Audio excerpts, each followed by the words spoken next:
Now I'd like to talk about KPIs. We find a lot of organisations tend to measure the same kind of things. So clicks, impressions, cost per click, cost per conversion, bounce rate, and return on investment in terms of I spent X amount on this channel, how much money did I get back in return? So really those kinds of KPIs do seem sensible, but are they really? So clicks. Depending on which platform you read, so whether it's AdWords or Analytics, all clicks tells you is how many times that your ads were clicked, not how many of those actually landed on your website.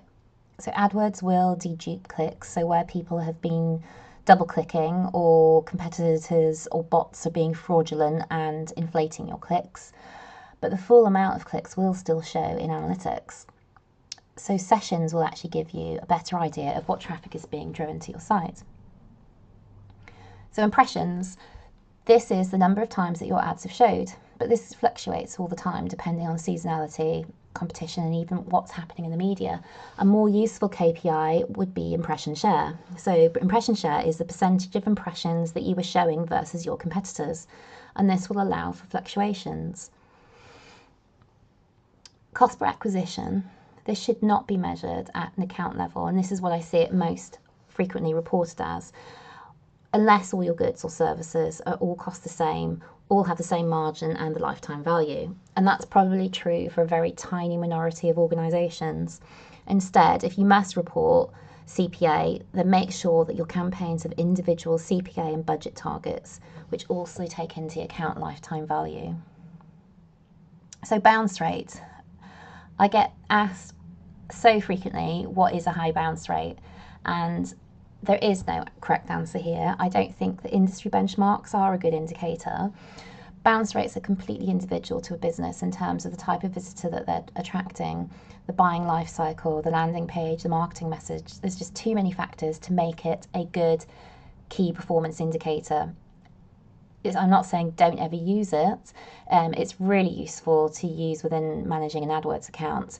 So to measuring the impact of changes that you've made, such as different ad copy, but it isn't a reliable reporting measurement overall. So revenue only attributes sales at that point to that channel. So I think it's a very simplistic view. In an ideal world, you would also look at economic value, which includes values from micro goals, such as newsletter sign-ups and lifetime value data.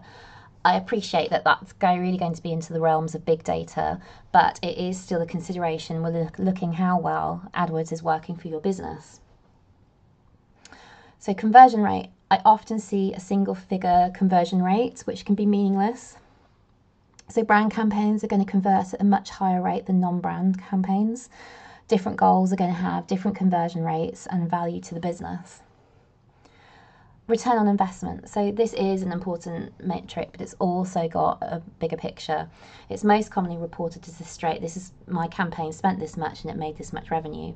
What it does not consider is the wider buying cycle, so attribution, where paid search was part of the sales process, but maybe not the last touch point. So sales are attributed to only the final touch point, e.g. direct or maybe organic. And finally, I'd recommend that you split all of the above by device, so mobile, tablet and desktop. This sounds like a lot of work, but actually analytics will do the work for you. Customer journeys are different by device because their intention is different at that touch point. And if you really want to understand how people are using your website, then it's really key that you look it down to this kind of granular level.